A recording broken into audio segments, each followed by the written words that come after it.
English, Unit 2.7, Yonamine and Bushi.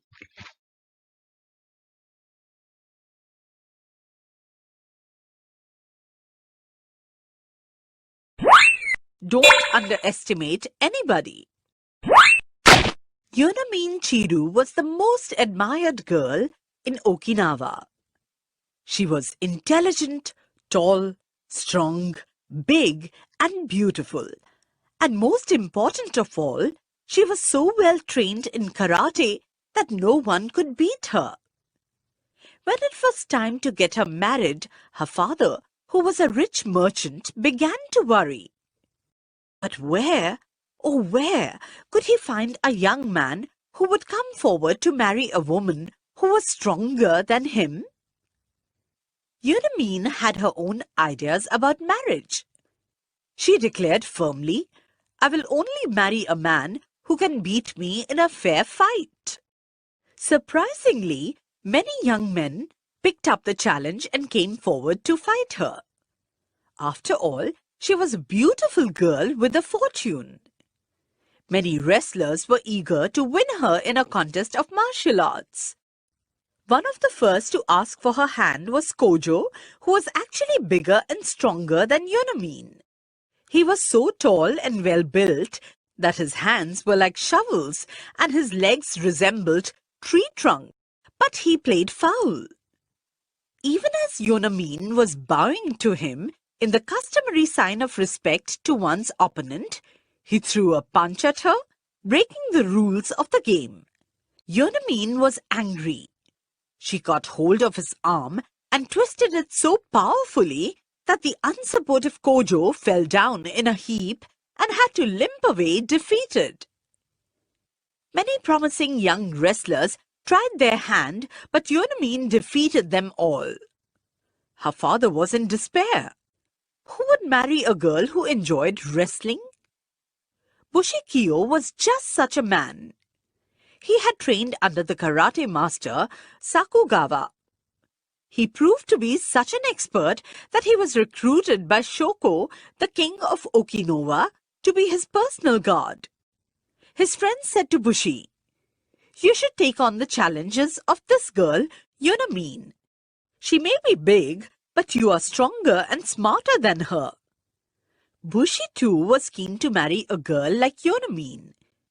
"I shall fight with her and win over her," he decided. Yonamine was impressed at the sight of her new challenger.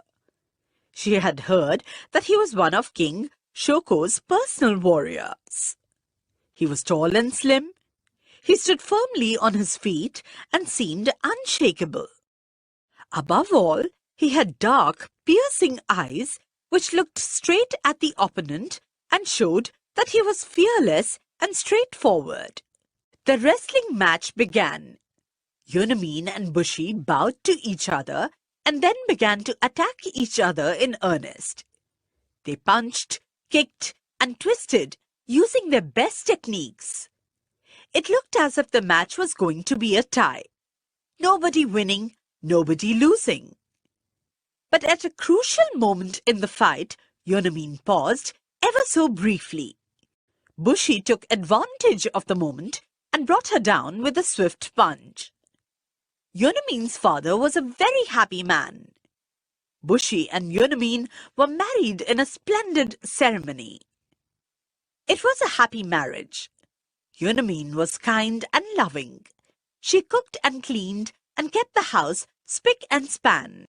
One day, when she was sweeping the kitchen, Bushi saw her lift a huge bag of rice with her left hand as she swept beneath the bag with her right hand. He grew thoughtful. Is she really so strong? And yet have brought her down with one punch? One day, Yonamine announced that she would like to visit her parents. "I will leave in the evening and return the next day in time to cook your dinner," she said to her husband. "You really should not travel during the night," Bushi said to her firmly. "There are bandits about. It is just not safe for a woman to go out alone after it is dark." My dear husband, you forget that you married a trained wrestler, Yonamine said to him with a smile. Don't forget that I threw you down flat on the ground, said Bushi. You are not unbeatable. Don't worry, said Yonamine. Bandits are not as skilled as you are. I can take care of myself. Bushi was not pleased. She is overconfident, he thought to himself. She must be taught a lesson for her own good. That evening, Yonamine left to walk to her father's home. As soon as she departed, Bushi disguised himself as a bandit, wearing shabby clothes, smearing dark colors over his hands and covering his face with a scarf. He ran as fast as he could to hide behind a clump of trees at a fork on the road. Darkness fell, and he saw Yonamine approaching the fork from where she would take a left turn to reach her father's house. When she crossed the clump of trees, Bushi jumped out from behind the trees and tried to attack her.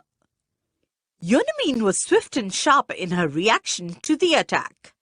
She held her attacker by the hand and kicked him with such force that the attacker fell to the ground unconscious. Yonamine dragged him and tied him to a tree with her sash. She adjusted her backpack and set off round the corner for her father's home. The next day, as she was returning home in the afternoon, she saw her bandit still tied to the tree as she had left him the previous night. "Shall I untie you now or leave you here?" she asked him. "Please untie me," mumbled the bandit. "I beg you to forgive me. I shan't ever do this again." Swiftly she untied him and walked away quickly. She was in a hurry. She had to reach home in time to cook her husband's evening meal. Little did she realize that she had just released her husband from his captivity. That evening, quite a while after she had set the dinner ready, Bushi walked in looking tired and dull. She helped him wash and set out fresh clothes for him to wear. She invited him to have a hot meal. As Bushi sat down to dinner, he brought out a white sash from his pocket and gave it to his wife. "This is yours, if I'm not mistaken," he said, looking into her eyes. "Oh, Bushi, was it you? I'm so sorry," exclaimed Yonamine. "You don't have to be sorry," said Bushi. "You taught me a lesson that I won't forget all my life. And that is, don't underestimate anybody." "Not even a woman?" asked Yonamine playfully. "Especially not a woman," said Bushi, and they burst out laughing together.